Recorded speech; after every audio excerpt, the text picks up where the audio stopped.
We are all amazingly different, and together, we make our community a better place for all. The world is in Lakewood. And this is our celebration in honor of Dr. Martin Luther King Jr.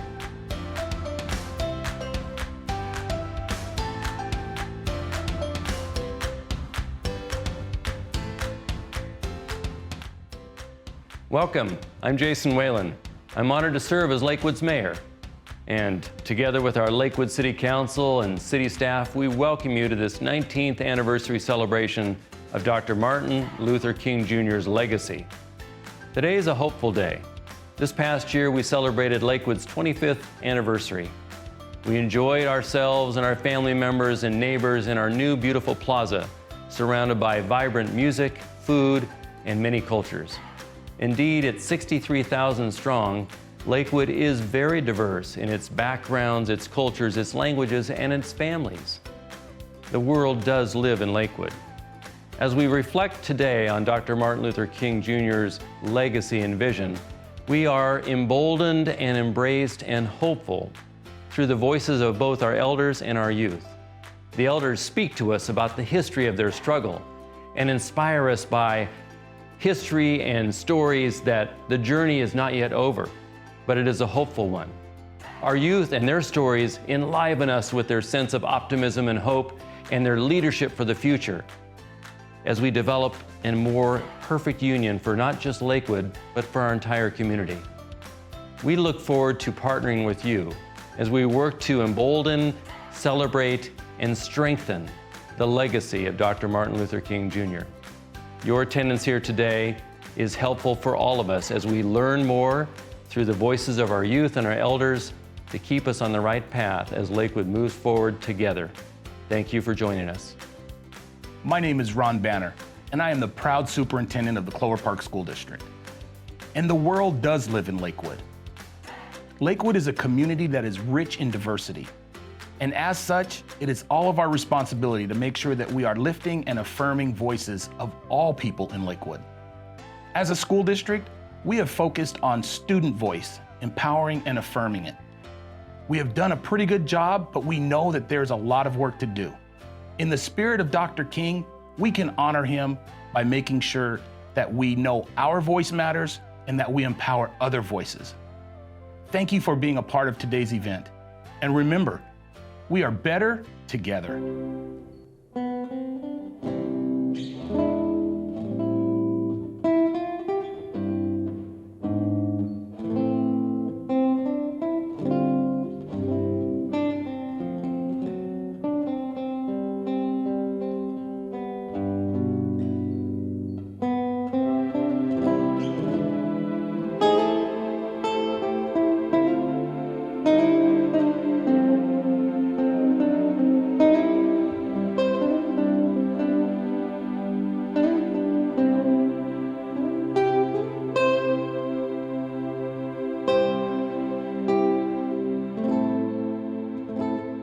I was born in Chicago, Illinois. I am 78 years old.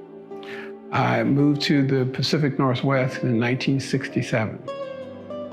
Growing up in Chicago, I was in the middle of the civil rights movement. I had a front seat. I remember coming back from the University of Illinois. My aunt was on her way to the 1963 March on Washington. It was a magic moment. It was a moment for all of us to be engaged. It was inspirational, and it was built on the shoulders of civil rights leaders who came before. Each generation has a responsibility to engage issues around civil rights. Dr. Martin Luther King and his crew did their part. We currently stand on the shoulders of those individuals. It is up to us to create our part, to pass on to the next generation. Using the simple slogan of do what you can, where you are, with what you got, as long as you can, to move the civil rights movement forward. The work of Martin Luther King Jr. and the civil rights movement have inspired me and many in my generation greatly. King's work has inspired and empowered people like me to take action for what they believe in. This past year, in wake of George Floyd's death and an uneasy political climate, I've seen many draw from the civil rights movement and continue on with King's dream of true democracy and racial equality. As I've strived for a life of service and excellence, I've always kept King's dream close to my mind and heart.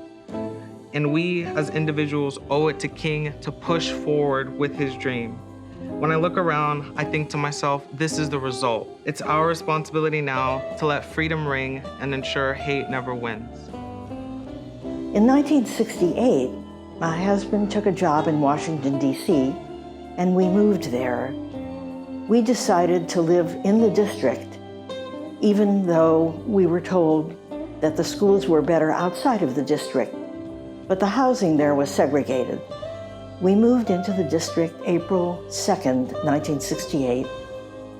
On April 4th, Martin Luther King was murdered. Parts of the city exploded with frustration and anger. It was pretty scary for a while, and it was also very, very painful. How could we not become active in civil rights?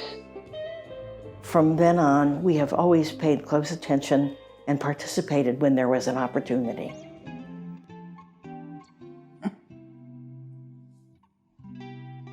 Okay. It's painful to go back. My parents would say, go to the bathroom before we go anyplace. And you had to go and pay your light bill, your water bill, and if somebody else was there, you step back. Even in the hospitals, doctor's office. We had, when I think of it, see, all of this is coming up. I had my tonsils removed, and my body could not go into the hospital. We had a house that was on the grounds.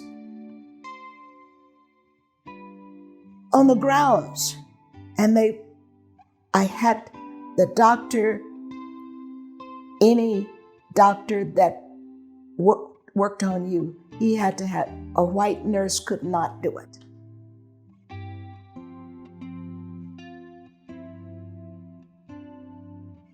Equal rights?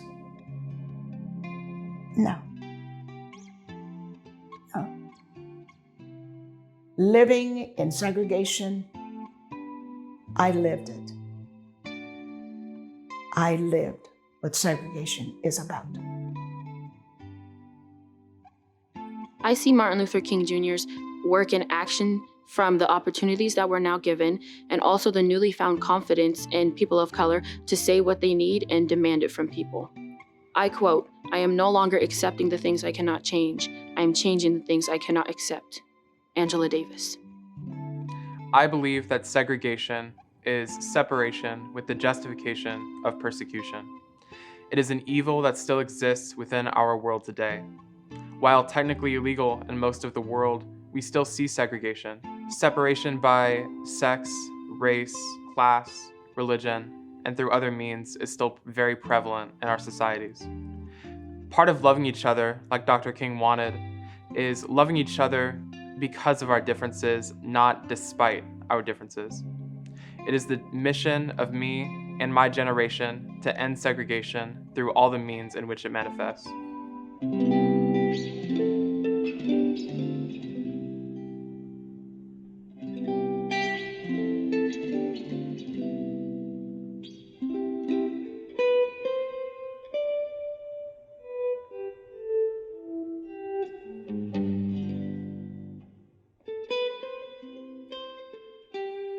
Hello, I'm Mary Moss, a member of the Lakewood City Council, and my question is, what can we do to make our Lakewood community a better place for us and for future generations to come?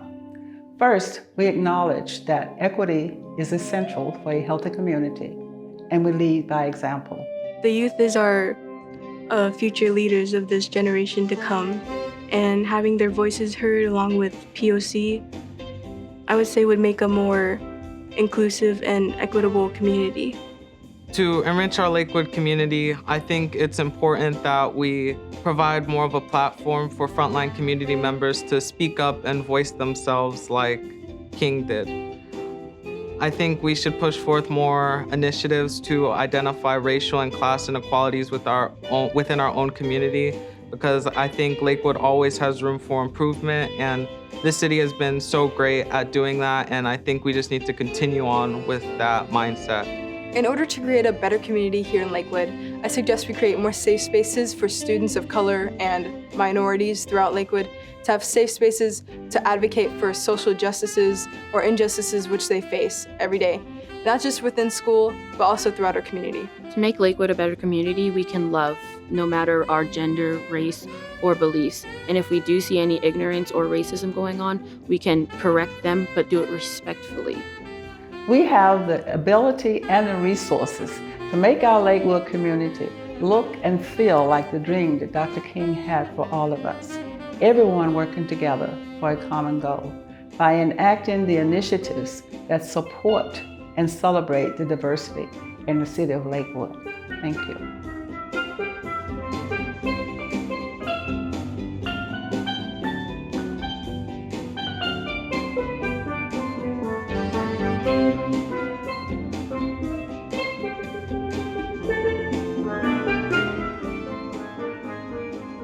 We are all individuals on this land. Interwoven together like this basket, we make a stronger and more beautiful world to live in harmony.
Love is the only force capable of transforming an enemy into a friend.